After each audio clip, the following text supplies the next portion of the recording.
초등학교 다니는 딸아이를 키우며 살고 있는 30대 중반의 여자입니다. 능력 없는 남편을 만나서 지금까지 가진 고생 다 하면서 살았는데 딸 때문에 참으면서 가정을 지키고 살았어요. 직장 다니며 쥐꼬리만한 월급 받아와도 제가 아르바이트라도 해서 생활비를 더 벌어왔고 갑자기 영업직을 한다고 직장을 그만두는 바람에 그 쥐꼬리만한 월급조차 못 가져왔을 때도 어떻게든 아끼고 부업을 더 늘리고 허리띠 졸라매가며 악착같이 버티며 살았습니다. 돈 못 벌어도 내가 선택한 남편이니 내가 좀 더 고생하고 참고 살면 그만이라 생각했는데 가만히 있으니 사람을 대체 뭘로 아는 건지 모르겠어요. 남편이 별로 능력 없는 사람이라는 건 결혼하기 전부터 알고 있었어요. 요즘 사람들답지 않게 사람이 순하고 착하다고 생각했고 돈은 많이 못 벌더라도 성실함만 있으면 부족한 부분은 제가 더 벌어서 채우면 된다고 생각했었죠.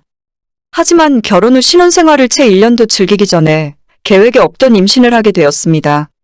최소 3년은 맞벌이를 해야 제가 생각한 그림이 나올 것 같았는데 갑작스런 임신 때문에 이도저도 못하고 제가 회사를 그만두고 집에서 아이를 보기 시작했어요. 저는 작은 중소기업에서 일을 하고 있었는데 워낙 근무 인원이 적기 때문에 육아휴직을 사용할 수가 없습니다. 결혼하는 것까지는 괜찮아서 아이를 갖게 된다면 회사를 그만두는 것이 관례였고 저도 임신 축하금이랍시고 한 달치 기본급을 더 받은 뒤에 회사를 그만두게 되었죠. 남편이 당시에 다니던 회사 월급이 세금 떼고 250만 원 정도였는데 아이와 셋이 먹고 살기에는 여러모로 부족했지만 아껴서 살림하면 못할 것도 없었어요. 딱 2년만 집에서 아이 키우고 그 뒤로는 저도 다시 나가서 직장을 다닐 생각이었기 때문에 그때까지만 버티고 살다 보면 좋은 날이 올 줄 알았죠. 남편에게도 괜히 무리하지 말고 그냥 지금 다니는 회사를 열심히 다니라고 독려해줬어요. 아이가 태어난 뒤로 남편이 부쩍 초조해하고 본인이 가장으로서 돈을 더 벌어와야 한다는 압박감에 시달리고 있었기 때문에 오히려 그 모습이 저는 더 불안하더라고요. 퇴근하고 저녁에 대리운전 일을 추가로 더 해야 할지 작은 스쿠터라도 하나 사서 배달을 해볼지 고민을 하는 남편에게 그런 건 괜찮으니까 월급만 제대로 가져오면 내가 다 알아서 할 수 있다고 몇 번이나 이야기했습니다. 제가 따로 비상금으로 모아둔 돈도 좀 있었고 퇴직금 받은 것도 그대로 갖고 있었으니 돈이 부족하면 그 돈을 꺼내서 사용하면 2년은 버틸만 했었거든요. 지금 생각해봐도 정말 어이가 없는 게 제가 돈을 더 벌어오라 한 것도 아니고 그냥 다니던 직장 계속 다니면서 가만히 있으라고 했잖아요. 이게 세상 어려운 부탁입니까?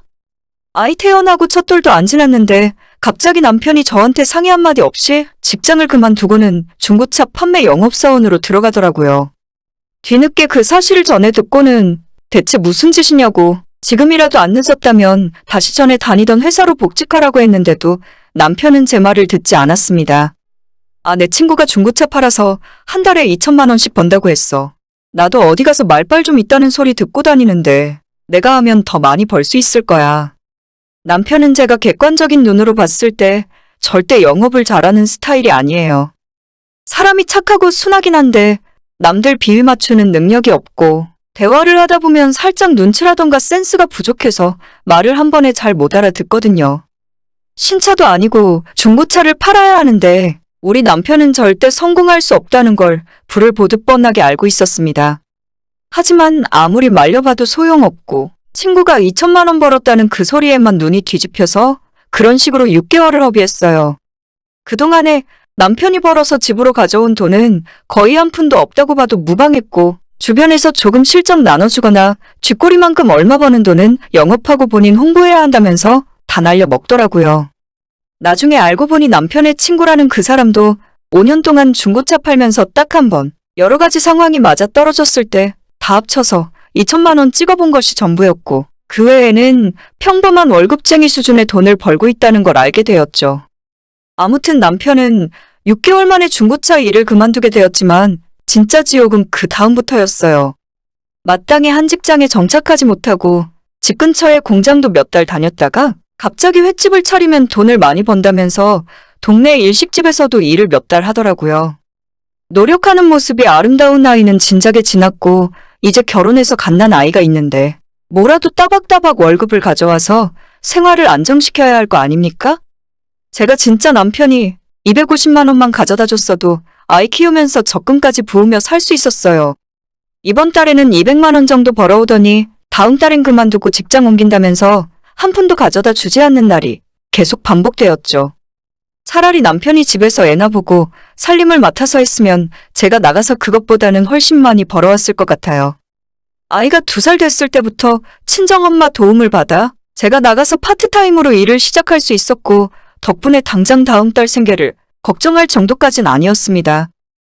남편의 방황을 보다 못한 저희 친정아빠가 정신을 차릴 수 있게 집으로 불러서 따끔하게 야단을 치시더라고요. 자네는 애도 커가는데 언제까지 이렇게 정신 못 차리고 방황만 하고 있을 텐가? 남자가 가정을 이뤘으면 처자식 먹여 살리는 게 무엇보다 중요한데 아무리 꿈이 있다고 해도 언제까지 내 딸을 저렇게 고생시킬 생각이야. 그렇게 말씀하시면서 한편으로는 아빠 친구분께서 운영하시는 회사의 남편을 소개시켜서 취직을 할 수 있게 도우셨어요. 전에 다니던 직장보다 오히려 월급도 더 많았고 남편이 하는 일도 그리 힘들지 않았습니다. 크게 출세할 수는 없더라도 안정적으로 300만 원 이상의 월급을 가져올 수 있었어요. 당시 제가 파트타임으로 낮에 일하면서 140만 원 정도를 벌고 있었기 때문에 저는 정말 남편에게 다른 욕심 부리지 말고 우리 당분간 이대로만 계속 살자고 몇 번이나 부탁했습니다. 그로부터 3년 정도 정말 평화로운 나날이 이어졌어요. 아이 어린이집 다니고 유치원 다니면서 저도 점점 일할 수 있는 시간도 늘어나고 경제적으로 너무 여유가 많이 생기더라고요. 애초에 살림을 좀 타이트하게 하는 편이라서 2사람 벌이가 많아져도 생활비는 항상 고정이었고 대신 매달 저축하는 돈이 늘어났습니다. 아이를 키우며 동시에 통장에 돈도 쌓여가니 사는 것이 너무 재미있더라고요. 이대로만 계속 살았으면 아무 문제 없었을 텐데 남편은 그 새를 못 참고 지난 여름에 또 한 번 사고를 치고 말았습니다. 이번에는 신호가 문제였어요. 저희 시댁에는 나이는 저보다 1살 많은데 아직 시집 못 가고 있는 신우가 하나 있어요.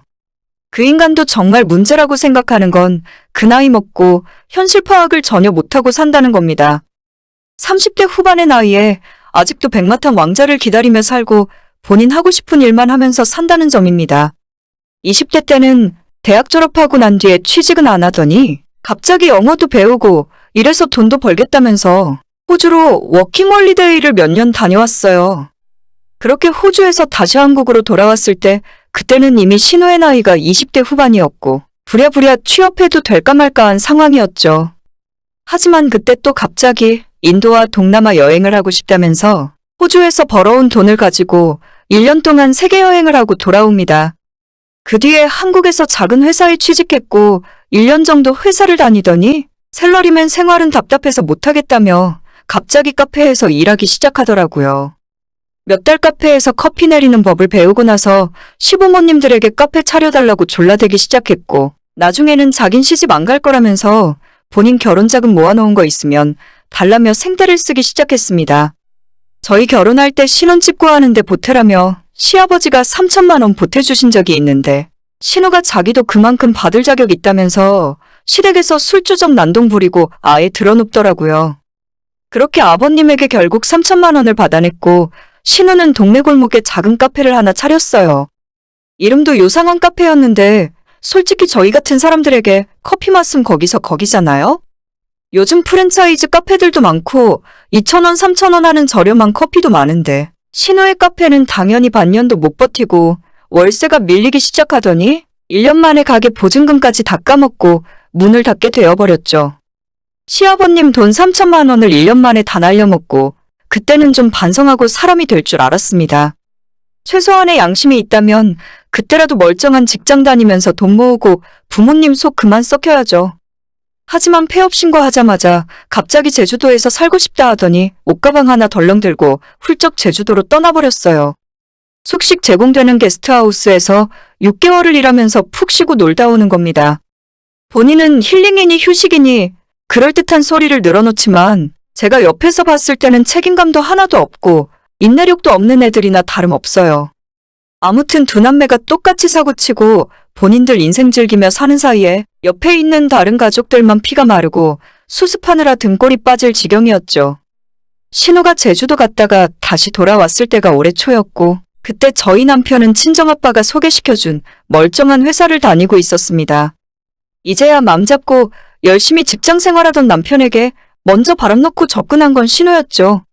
신우가 제주도에서 생활하면서 보니까 동네의 젊은 부부가 야채 과일 파는 가게를 하고 있었고 그 집이 장사가 정말 잘 되고 돈을 엄청 많이 벌더랍니다. 가게 차리는데 큰돈 드는 것도 아니고 둘이 하면 직장 다니며 버는 월급의 몇 배를 우습게 번다고 하는 거예요. 저는 설마 아니겠지.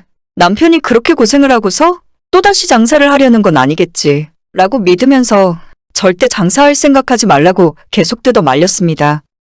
하지만 팔랑귀 같은 남편은 신우 말에 홀딱 넘어가더니 제 결사적인 반대에도 불구하고 회사에 사표를 던지고 신우와 함께 야채가게 창업을 시작했어요. 그나마 한 가지 다행인 점은 운이 좋았는지 아니면 정말 신우와 남편이 야채 장사에 소질이 있었던 건지 지금까지 장사가 생각보다 잘 되고 있다는 점이에요. 자영업의 수입이라는 게 불안하긴 하지만 그래도 직장 다니던 시절보다는 남편이 돈을 많이 벌고 있고 지금까지는 매출이 꾸준하게 늘어서 나쁜 상황은 아니었습니다. 신우가 가게를 지키고 남편이 주변 아파트 단지에 배달을 다녔어요. 장사가 조금씩 바빠지니까 두 사람이 하기엔 손이 부족했던지 신우가 저한테 굳이 다른 곳에 가서 파트타임으로 일하지 말고 시급을 쳐줄 테니 야채가게 나와서 같이 일을 하자더라고요. 저는 남편은 몰라도 신우와 같이 일하는 건 너무 불편할 것 같고 무엇보다 제가 시급을 받고 직원으로 일을 하는데 식구들이랑 함께 일하긴 싫었어요. 그냥 둘이 계속 알아서 하고 알바를 따로 구하던지 하라 했고 저는 지금 하는 일을 계속하겠다고 대답했습니다.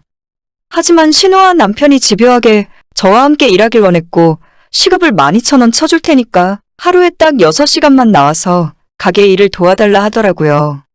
지금 하고 있는 일보다 시급은 2,000원 더 높았지만 돈이 문제가 아니라 불편해서 싫었는데 신우가 집까지 찾아와서 한 번만 도와달라고 부탁을 하는 통에 어쩔 수 없이 몇 달만 같이 일해보기로 하게 된 거죠. 지금 생각하면 끝까지 거절했어야 하는 건데 마음이 약해진 제가 문제였습니다. 처음엔 가벼운 마음으로 야채가게에 출근했는데 진짜 어떻게 이런 식으로 해놓고 장사를 할 수 있는 건지 기가 막히더라고요. 정리가 하나도 안 되어 있어서 엉망진창이고 물건 관리나 진열이 너무 형편없었어요. 지금까지 이렇게 해놓고 어떻게 손님을 받고 돈을 벌고 있었는지 궁금할 지경이었습니다.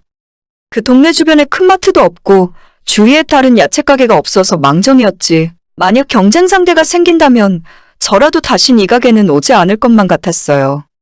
제가 모르면 몰랐지 내 눈앞에서 일을 그런 식으로 하는 꼴은 도저히 넘어갈 수 없었습니다. 매일 6시간 동안 쉬지 않고 가게 정리를 하고 물건 진열을 처음부터 깔끔하게 다시 하고 눈코 뜰 새 없이 바쁘게 움직였어요. 제가 그동안 파트타임을 하던 곳들 중에 마트도 있었는데 거기에서 야채랑 과일 손질하고 상품화해서 진열하는 방법을 배웠거든요. 기왕 일하러 나온 거 제 남편 가게니까 더 깔끔하고 예쁘게 잘해놓고 싶었어요. 제가 깔끔하게 일을 잘하니까 신우는 점점 일에서 손을 놓기 시작했고 그냥 대충 놔둬도 팔리는데 뭐하러 그렇게 정리를 하냐는 식으로 말하더라고요. 야채가게에서 일한 지 2달이 지났을 때 대부분의 일을 저 혼자 하고 있다는 걸 알게 되었습니다. 남편은 가까운 거리에 배달 간다고 오토바이 타고 나가서 1시간씩 놀다가 들어왔고 신우는 몸 쓰는 일인 물건을 받고 정리하는 모든 것은 저한테 다 맡겨놓고 자기는 계산대에서 돈만 받고 있더라고요. 이렇게까지 해줄 생각은 아니었는데 제 성질대로 일을 하다 보니 제 몸만 축나고 일을 하면서 스트레스를 너무 많이 받았습니다. 저는 몇 번이나 신우와 남편에게 그만두겠다는 의사를 밝혔고 그때마다 한 달만 더 아니면 다음 사람 구해질 때까지만 더 해달라며 제 바짓가랑이를 붙들고 늘어졌어요. 그만둬야 하는데 이러지도 저러지도 못하고 시간만 흐르다가 결국 사고가 터지고 말았습니다. 물건 들어온 야채 박스를 들어서 옮기다가 허리가 삐끗하고 그 자리에 주저앉게 되었어요. 도저히 일어날 수가 없었고 병원을 갔더니 디스크 터진 것까지는 아니고 허리 근육이 놀란 거니까 며칠 찜질하고 누워서 있으라는 처방을 받고 집에 돌아왔습니다. 그 당시에도 물건 들어온 것 뻔히 알고 있는 신우가 계산대에 가만 앉아 있었고 저 혼자 무거운 박스 들어나르다 다쳤다고 생각하니 솔직히 너무 기분 나쁘고 짜증나더라고요. 내가 그렇게까지 일을 해줄 이유도 없는데 몸 부귀영화를 누리겠다고 두 남매 놔두고 나 혼자 다쳐가며 일을 했나 싶어 억울했습니다. 몸은 좀 아팠지만 모처럼 집에서 누워 쉬고 있으니 기분은 좋더라고요. 최소 일주일은 집에서 쉬어야 한다고 했으니 일주일 뒤엔 자연스럽게 야채가게 일을 그만 나갈 생각이었습니다. 하지만 바로 다음 날 난데없이 시모가 저희 집으로 찾아왔고 커다란 마늘 자루를 제게 건네주더니 누워서 쉬는 김에 집에서 마늘이나 까라고 하는 겁니다. 누워있으니 좋지? 어차피 집에서 쉬는 김에 마늘이나 좀 까고 있어. 허리가 아픈 거지 손이 아픈 건 아니잖아. 오늘 안에 그거 다 까놓으면 내가 내일 다시 가지러 올게. 라고 말하더니 제 대답도 듣지 않고 가버리더라고요. 정말 너무 어처구니가 없었고 아파서 누워있는 나한테까지 가게 일을 시키는 건가 싶어서 다 때려치우고 싶었어요. 저 혼자 일하는 걸 뻔히 알면서도 아무런 말도 안 하는 남편도 원망스러웠고 대놓고 일을 시켜대는 신우나 자기 딸 심부름 받고 아픈 저한테 마늘 가져다 준 시모까지 그 집안 식구들한테 정이 확 떨어지는 겁니다. 허리가 아파 누워있는데 그 와중에 마늘까지 까고 있으니 속에서 천불이 올라오는 기분이었어요. 몇 개 까다 말고 집어 던져놓고 있었는데 그때 저희 집 현관문이 열리더니 친정부모님이 집으로 들어오셨습니다. 제가 허리 아프다고 하니까 집에서 곰국을 한 냄비 끓여서 가져오셨더라고요. 안 그래도 남편이 직장 그만두고 야채 가게 하는 것부터 못마땅한데 저까지 데려다가 일 시키면서 다치게 만들었으니 저희 부모님 속이 말이 아니셨겠죠. 그런 와중에 집에 왔더니 딸이 허리에 보호대 차고 누워서 마늘을 까고 있는 모습을 보니까 완전 눈이 뒤집히셨어요. 저한테 너 지금 뭐하냐고 묻더니 김서방이 너한테 집에서 마늘 까라고 가져왔냐고 아빠가 노발대발 완전 화가 나셨습니다. 저는 그냥 솔직하게 신우가 시켜서 아침에 시모가 나한테 가져다 줬다 이야기했죠. 그러자 제 대답을 들은 친정아빠가 마늘 자루를 들고 집을 뛰쳐나가셨어요. 엄마도 바로 아빠를 따라서 나갔고 저는 허리 아파 누워 있었는데 그날 완전 가게가 쑥대밭이 되었다 하더라고요. 일단 저희 아빠가 가게를 다 때려 부수다시피 했고 엄마는 신우의 멱살을 잡았대요.